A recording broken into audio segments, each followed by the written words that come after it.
5 kompetensi yang saling berkaitan sebagai lulusan seorang farmasis. Yang pertama itu ada public health. Nah, seorang farmasis harus memahami public health dengan memahami peran dan fungsi dalam pelayanan kesehatan. Sebagai komunikator yang baik, seorang farmasis harus dapat memberikan informasi obat yang penting, terutama dalam situasi bencana. Nah, penanggung jawab akan memastikan keamanan dan penyimpanan obat yang sesuai dan dari pusat pendistribusian obat. Nah, yang kedua itu ada supply of medicine. Nah, seorang farmasis harus memahami penyediaan obat dengan memastikan penyimpanan obat sesuai dengan standar yang telah ditetapkan oleh Kementerian Kesehatan. Informasi juga harus memastikan bahwa obat tersebut didistribusikan kepada pasien yang tepat dan dalam dosis yang tepat. Yang ketiga yaitu ada safe and rational use of medicine. Nah, penggunaan obat yang rasional meliputi penggunaan obat yang benar, tepat, sehingga pemilihan dosis dan durasi obat sesuai dengan pedoman dan sesuai dengan kebutuhan klinis si pasien. Dengan mempromosikan penggunaan obat yang aman dan rasional, farmasis dapat membantu mencegah penggunaan obat yang berlebihan atau bahkan disalahgunakan yang dapat mengakibatkan pemborosan sumber daya yang langka dan bahaya kesehatan yang meluas. Nah, yang keempat itu ada personal skill.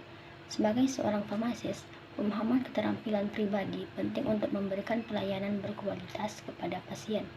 Misalnya dengan kemampuan yang baik dapat menjelaskan instruksi pengobatan kepada pasien dengan jelas dan ringkas. Sedangkan informasi dengan kemampuan pemecahan masalah yang baik dapat mengidentifikasi potensi interaksi obat dan merekomendasikan pengobatan alternatif kepada pasien. Nah, yang terakhir yaitu ada personal practice. Nah, seorang farmasis memahami praktik profesional sebagai praktik kefarmasian yang dilakukan dengan standar etika dan moral yang tinggi peserta. Tujuannya itu untuk memberikan pelayanan kesehatan yang berkualitas kepada pasien dan masyarakat. Contohnya adalah memberikan informasi yang sesuai, relevan, dan terkini kepada pasien dan masyarakat mengenai obat-obatan dan kesehatan tersebut. Nah, contoh kasusnya yaitu pada penggunaan obat flu anak. Dalam kasus ini, seorang farmasis melakukan pengkajian pasien untuk mengetahui keluhan yang dialami pasien dan riwayat kesehatan pasien. Kemudian selanjutnya, farmasis memberikan konseling obat kepada keluarga pasien untuk memastikan obat yang diberikan tepat dan aman.